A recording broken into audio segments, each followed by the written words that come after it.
ভাই, আমার প্রশ্ন হলো, আমাদের এখানে এক তাবলিগ জামাতের আসছিল মসজিদে, তা আসার পরে দাওয়াত দিতেছে। তা আমি বললাম, ভাই আমি কিন্তু অনেক দিন খুঁজতেছি একটা জিনিস। বললো কি?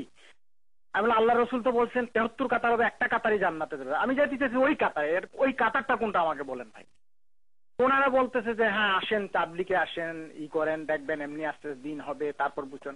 তা আমি বললাম ঠিক আছে বুঝলাম, তা আপনাদের কিতাব যে বইটা ফাজাইল আলম সেটা আনলাম। আল্লাহ বলুন দেখেন এই বইটার মধ্যে যে এই যে জিনিসগুলা লেখা আছে এটা কি, এগুলা কি? তো উনি বলতেছে দেখেন এটা হয়তো বা ভুল হইতে পারে, এটা অরিজিনাল বই না, বাংলা বই, তো এটা হয়তো ট্রান্সলেটে ভুল হইতে পারে। আমি বললাম ট্রান্সলেটে ভুল হয় কিভাবে? একটা হইতে পারে, কিন্তু এটা তো হাজারো ঘটনাটার ভিতরে, এটা কিভাবে ই হয়, ভুল হয়?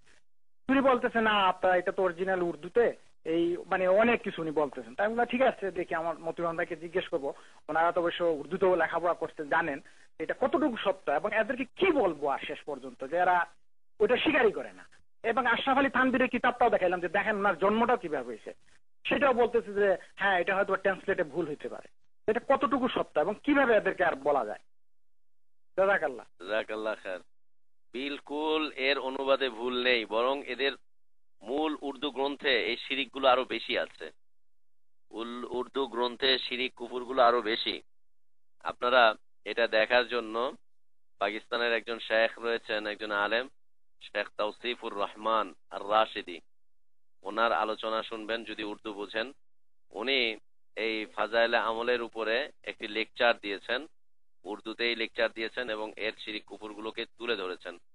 হ্যাঁ, ওর হেডলাইন হচ্ছে ফাজাইলে আমাল। তো এটার মধ্যে আপনি এই শিরিক কুফুরগুলো আরো বেশি দেখা যাচ্ছে। অনুবাদে কোনো ভুল করেনি, আর অনুবাদে যদি ভুল করে থাকে তাহলে তারাই করেছে, এই অনুবাদ তো অন্য কেউ করেনি। আর ছাপলেও তো তাদের কুতুবখানা, তাদের প্রেস থেকে।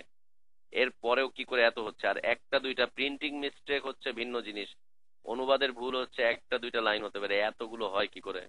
এগুলো অসত্য কথা, মিথ্যে কথা, এগুলো হচ্ছে গা বাঁচানো কথাবার্তা।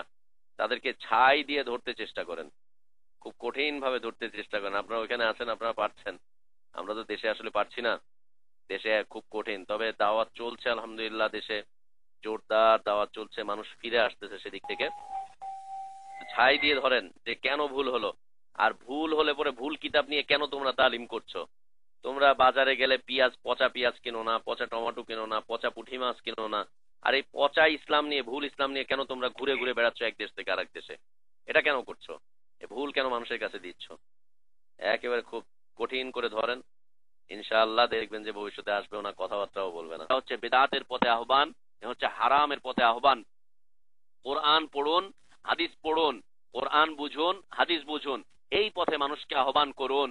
কোরআন দিয়ে মানুষকে আল্লাহর দিকে আহ্বান করেন, হাদিস দিয়ে মানুষকে আল্লাহর দিকে আহ্বান করেন, কোরআন এবং হাদিস দিয়ে জীবনকে গড়েন। এই পথে মানুষকে আহ্বান করতে থাকেন।